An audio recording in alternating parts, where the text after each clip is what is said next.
देखो हम सबको पता है कि 90% ऑफ द ट्रेडर लॉस में है, और अगर तुम लॉजिकली सोचोगे तो ऐसा बिल्कुल भी नहीं है कि उनमें से किसी भी ट्रेडर को ट्रेडिंग आती नहीं, बल्कि मोस्ट ऑफ द ट्रेडर ऐसे हैं जिनको ट्रेडिंग का अच्छा खासा नॉलेज है और उनको ट्रेडिंग आती है, और फिर भी वो कंसिस्टेंटली प्रॉफिट नहीं बना पा रहे। और शायद तुम भी उन्हीं में से हो जिसको ट्रेडिंग का अच्छा खासा नॉलेज है, जिसे support resistance, trend line, entry exit, candlestick pattern, chart pattern, liquidity, इन सब के बारे में नॉलेज है, लेकिन फिर भी तुम्हारा अकाउंट धीरे धीरे लॉस की तरफ जा रहा है। तुम पता है प्रॉब्लम क्या है? तुम्हारे पास जो नॉलेज है ना, तुम उसी से एक प्रॉफिटेबल ट्रेडर बनना चाहते हो, लेकिन तुम्हारे पास जो नॉलेज है वो सिर्फ तुम्हें ट्रेड करना सिखाता है, एक प्रॉफिटेबल ट्रेडर नहीं बनाता। एक प्रॉफिटेबल ट्रेडर बनने के लिए दो और मोस्ट इंपॉर्टेंट चीजें होती है जिसके ऊपर कोई भी ट्रेडर कभी भी ध्यान नहीं देता, और शायद तुम भी वही गलतियां कर रहे हो, इसके लिए तुम कंसिस्टेंटली प्रॉफिट नहीं बना पा रहे। वो दो मेन चीजें होती है, रिस्क मैनेजमेंट और दूसरा है ट्रेडिंग माइंडसेट। देखो इस वीडियो में हम जो रिस्क मैनेजमेंट सीखने वाले हैं वो और वीडियोस की तरह नहीं होने वाला है जिसमें सिर्फ हमें एक फॉर्मूला दिया जाता है, उसमें बताया जाता है कि हमें जो हमारा कैपिटल है उसका 20% यूज करना है ट्रेड के लिए, और उसका जो 2% है वो स्टॉप लॉस लगाना है। देखो मेरे हिसाब से ना ये जो फॉर्मूला है ये नए ट्रेडर के लिए या बिगनर ट्रेडर के लिए बिल्कुल भी पॉसिबल नहीं है इंप्लीमेंट करना। देखो मान के चलो कि 50,000 का कैपिटल है, अगर हम उसका 20% यूज करने वाले ट्रेड के लिए, जो कि होता है 10,000, और 10,000 का हम ट्रेड लेंगे और उसका 2% का अगर हम स्टॉप लॉस लगाएंगे जो कि होता है 200 रुपए, तो इंडियन मार्केट में अगर इंडेक्स में हम ट्रेड कर रहे हैं तो वो 200 रुपए इतनी आसानी से हिट हो जाएगा कि आपको पता भी नहीं चलेगा, और सिर्फ तुम लॉस ही करते रह जाओगे, क्योंकि इंडेक्स में 200 रुपए का स्टॉप लॉस पॉसिबल ही नहीं है कि तुम मैनेज कर पाओ। हो सकता है कि 10 में से 2 बार तुमसे मैनेज हो, लेकिन 8 बार तुम्हारा लॉस ही होने वाला है। अगर हम बात करें इंट्राडे की, तो उसमें 200 रुपए का स्टॉप लॉस लगा के तुम खाली सीख सकते हो कि ट्रेडिंग कैसे करना है, कैसे रिस्क को मैनेज करना है, लेकिन उससे तुम एक प्रॉफिटेबल ट्रेडर नहीं बन पाओगे। एक्चुअली मेन फॉर्मूला ये होता है कि हमारा जो भी ट्रेडिंग कैपिटल है उसका 2% या 3% का हमें स्टॉप लॉस यूज करना होता है। मान लो हमारा 50,000 का कैपिटल है, तो उसका 2 या 3% कितना होता है? 2%, यानी कि हमारा 1,000 रुपीज होता है, और 3% होता है 1,500 रुपए। सो इतना स्टॉप लॉस हमें लगाना चाहिए, ना कि 200-400 रुपए। अब हम बात करते हैं मेन टॉपिक के ऊपर, जो कि रिस्क मैनेजमेंट। देखो रिस्क मैनेजमेंट मतलब ये नहीं कि अपने खुद के रिस्क को कम करना है। रिस्क मैनेजमेंट मतलब अपने रिस्क को ऐसे हैंडल करना है जिससे कि हमारा अकाउंट भी ब्लो ना हो, और जब हम उसको रिस्क को यूज करके प्रॉफिट बनाए तो ऐसा प्रॉफिट बनाए जिससे कि हम एक प्रॉफिटेबल ट्रेडर बन पाए, मार्केट में टिक पाए। देखो रिस्क मैनेजमेंट के ना 3 मेन पिलर होते हैं, एक स्टॉप लॉस, दूसरा पोजीशन साइज, और तीसरा होता है रिस्क टू रिवॉर्ड रेशो। तो स्टॉप लॉस इसलिए इंपॉर्टेंट है क्योंकि मार्केट एक प्रोबेबिलिटी का गेम। मान लो तुम ट्रेड ले रहे हो, ठीक है, और मार्केट तुम्हारे अगेंस्ट चला जाए, तो स्टॉप लॉस तुम्हारा वो बैरियर होता है जो तुम्हें ज्यादा लॉस नहीं करने देता और मार्केट से बाहर नहीं होने देता। अब बात करते हैं पोजीशन साइज की। मान लो तुम्हारा 1,000 रुपए का स्टॉप लॉस तुमने फिक्स किया है, ठीक है, और तुम किसी भी सेटअप के ऊपर ट्रेड ले रहे हो, चाहे वो ट्रेंड लाइन का सेटअप हो, या फिर तुम्हारा कैंडलस्टिक पैटर्न हो, या चार्ट पैटर्न हो, किसी भी सेटअप के ऊपर तुम ट्रेड ले रहे हो। अभी के लिए हम ये मान के चलते हैं कि हम ट्रेंड लाइन के ऊपर ट्रेड ले रहे हैं। ट्रेंड लाइन का ब्रेकआउट होता है, और जो ब्रेकआउट वाली कैंडल है वो बनती है 10 पॉइंट की, तो हमारा जो स्टॉप लॉस है वो 10 पॉइंट के नीचे रहेगा। हम मान के चलते हैं कि हमारा स्टॉप लॉस 10 पॉइंट का है, तो हमें पोजीशन साइजिंग ऐसी करनी चाहिए कि मार्केट अगर हमारे अगेंस्ट भी चला जाए तो हमारा मैक्स टू मैक्स 1,000 रुपए का ही लॉस हो। मान के चलो 10 पॉइंट की कैंडल है और हर पॉइंट पर 1 रुपए का लॉस होने वाला है, तो तुम्हारी क्वांटिटी 100 होनी चाहिए, जिससे अगर मार्केट अगेंस्ट भी जाता है तो तुम्हारा लॉस 1,000 का ही हो। अब शायद तुम सोच रहे होगे कि हम सिर्फ लॉस के बारे में ही क्यों बात कर रहे हैं, प्रॉफिट के बारे में क्यों बात नहीं कर रहे हैं। क्योंकि मार्केट में अगर हमें सर्वाइव करना है या प्रॉफिटेबल ट्रेडर बनना है ना, तो उसके लिए हमें लॉस को हैंडल करना आना चाहिए। फर्स्ट हमें लॉस को मैनेज करना सीखना चाहिए, उसके बाद ही हम प्रॉफिटेबल ट्रेडर बन पाएंगे। दो लास्ट पॉइंट है रिस्क टू रिवॉर्ड रेशो। तो risk to reward ratio important क्यों है? हर कोई कहता है कि 1:2, 1:3 का हमारा रिस्क टू रिवॉर्ड रेशो होना चाहिए, लेकिन उसके पीछे का लॉजिक क्या है? हमारा क्यों 1:2, 1:3 का रिस्क टू रिवॉर्ड होना चाहिए? उसके पीछे एक लॉजिक है।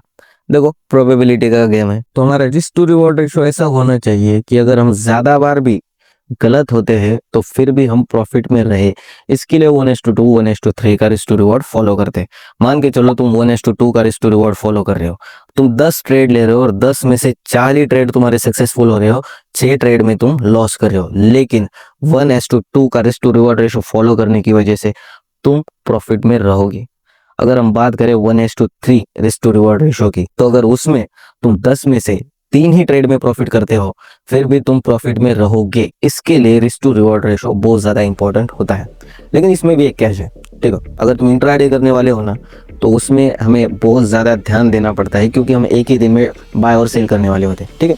तो अगर कोई स्टॉक है जिसके ऊपर तुम ट्रेड करने वाले हो और उसका डेली का मूवमेंट 30 पॉइंट का है, मान के चलो कि 30 पॉइंट का है, और जब तुम्हें ट्रेड मिल रहा है तब तक उस स्टॉक ने ऑलरेडी 20 पॉइंट का मूवमेंट दे चुका है, तो मैक्स उसके पास अभी 10 पॉइंट की रेंज बची है, ठीक है। और तुम्हारा स्टॉप लॉस 10 पॉइंट के नीचे है, यानी कि तुम्हारा जो टारगेट है वो 20 पॉइंट का है, लेकिन मार्केट सिर्फ 10 पॉइंट का ही मूवमेंट देने वाला है। हो सकता है कि वो 20 पॉइंट का मूवमेंट दे, ऐसा बिल्कुल भी नहीं है कि वो 20 पॉइंट का मूवमेंट नहीं देगा, दे सकता है, लेकिन एवरेज वो डेली 30 पॉइंट का मूवमेंट देता है। 10 में से 2 ही बार पॉसिबल है कि वो 40 पॉइंट का मूवमेंट दे। तो ऐसे केस में तुम्हें उस ट्रेड को अवॉइड करना चाहिए जिससे कि तुम्हारा लॉस ना हो। देखो, अब तक तुमने अगर वीडियो देखा है तो तुम्हें रिस्क मैनेजमेंट थोड़ा बहुत समझ में आ गया होगा, और अगर बिल्कुल भी समझ में नहीं आया है तो तुम वीडियो को रिपीट करके देख सकते हो, तुम्हें समझ में आ जाएगा। अब बात करने वाले हो माइंडसेट के बारे में। देखो, जितना रिस्क मैनेजमेंट इंपॉर्टेंट है ना, उतना ही ट्रेडिंग माइंडसेट इंपॉर्टेंट होता है। तुमने कितना ही रिस्क मैनेजमेंट मास्टर कर लिया, लेकिन अगर तुम्हारा ट्रेडिंग माइंडसेट गलत है तो तुम फिर भी ट्रेडिंग में लॉस ही करने वाले। और इस वीडियो में ना हम वो रिवेंज ट्रेडिंग जैसी बात नहीं करने वाले। देखो, मेरे हिसाब से रिवेंज ट्रेडिंग ना ये बच्चों का काम होता है, बच्चे रिवेंज ट्रेडिंग करते हैं। तुमने कभी सोचा है कि अगर किसी ट्रेडर का ट्रेडिंग में लॉस हो जाए, मान लो कि 10,000 का किसी ट्रेडर का ट्रेडिंग में लॉस हो जाए, तो ये नहीं कहता कि मार्केट ने मेरा 10,000 का लॉस किया है, अब उसको मैं 20,000 का प्रॉफिट करके दिखाऊंगा। उसमें थोड़ी सी भी अक्ल है ना, तो कोई भी ट्रेडर ऐसा नहीं करता। मेरे हिसाब से मोस्ट ऑफ द ट्रेडर क्या करते हैं, 10,000 का अगर लॉस हुआ है उसका, तो वो ट्राई करता है कि उसमें से कुछ ट्रेड में वो प्रॉफिट करे और वो जो लॉस का अमाउंट है वो रिकवर करे। कोई भी ये नहीं सोचता कि मैं रिवेंज लेने वाला हूँ, सब लोग यही ट्राई करते हैं कि हम जो लॉस हुआ है उसको रिकवर करें, जिसे रिकवरी ट्रेडिंग कहते हैं, रिवेंज ट्रेडिंग नहीं। देखो, रिकवरी ट्रेडिंग बिल्कुल भी नहीं करनी चाहिए, क्योंकि उस टाइम हम टेंस होते हैं, हमारा माइंडसेट सही नहीं होता, और उस टाइम अगर हम ट्रेड करते हैं तो मोस्ट ऑफ द टाइम हम अच्छे सेटअप का वेट नहीं करते और ऐसे ही ट्रेड लेते, जिससे कि हमारा बहुत ज्यादा लॉस होने की संभावना होती है। दूसरी चीज, लॉस को एक्सेप्ट करना सीखो। देखो, ट्रेडिंग एक बिजनेस की तरह है, तो बिजनेस में लॉस भी होने वाला है और प्रॉफिट भी होने वाला है। जिस दिन तुम्हारा ट्रेडिंग में लॉस होता है तो उस दिन उस लॉस को एक्सेप्ट करो और मार्केट को छोड़ दो। और कोई भी प्रोफेशनल ट्रेडर हो, वो हर दिन प्रॉफिट नहीं करता है, उसके भी 10 में से 4 ही ट्रेड या 5 ही ट्रेड प्रॉफिट में होते हैं। सो लॉस को एक्सेप्ट करना सीखो। Third, patience. देखो, पेशेंस रखना बहुत ज्यादा इंपॉर्टेंट है। मान के चलो तुम्हें 3 दिन तक कोई ट्रेड नहीं मिल, और दूसरी तरफ और एक ट्रेडर है जिसको 3 दिन तक कोई भी ट्रेड नहीं मिल रहा है, ठीक है।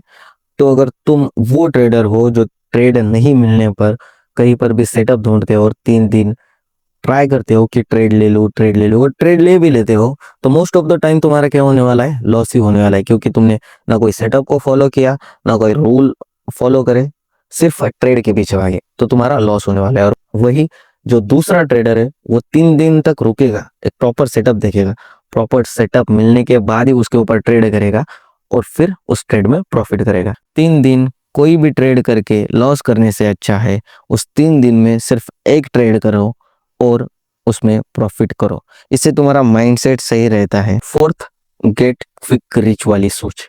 देखो, बहुत से ट्रेडर ऐसे होते हैं जो सोचते हैं कि 5-6 महीने में ही वो लाखों रुपया कमाना शुरू कर देंगे, लेकिन तुम लॉजिकली भी अगर सोचोगे तो हम हमारे एजुकेशन के ऊपर बचपन से ग्रेजुएशन तक हम मिनिमम 15 साल लेते हैं, और ट्रेडिंग के बारे में ये सोचते हैं कि 5-6 महीने बाद ही हम लाखों रुपया कमाना शुरू कर देंगे। ऐसा माइंडसेट हमारा बिल्कुल भी नहीं होना चाहिए, और मैं ये भी नहीं कहता कि ऐसा हो ही नहीं सकता, लेकिन ये बहुत रेयर केस है कि तुम 5-6 महीने बाद ही लाखों रुपया कमाना शुरू कर दो। तो आज के लिए इतना ही। आई होप कि इस वीडियो से आपके ट्रेडिंग जर्नी में कुछ वैल्यू ऐड हो पाई। अगर हुई है तो लाइक कर दो, और अगर कोई भी डाउट है तो उसको कमेंट में ज़रूर पूछना, क्योंकि वैसे भी इतने सारे सब्सक्राइबर तो है नहीं, तो ज़्यादा कमेंट आने वाले नहीं है, और तुम्हारा जो डाउट होगा वो मैं पर्सनली सॉल्व कर दूंगा।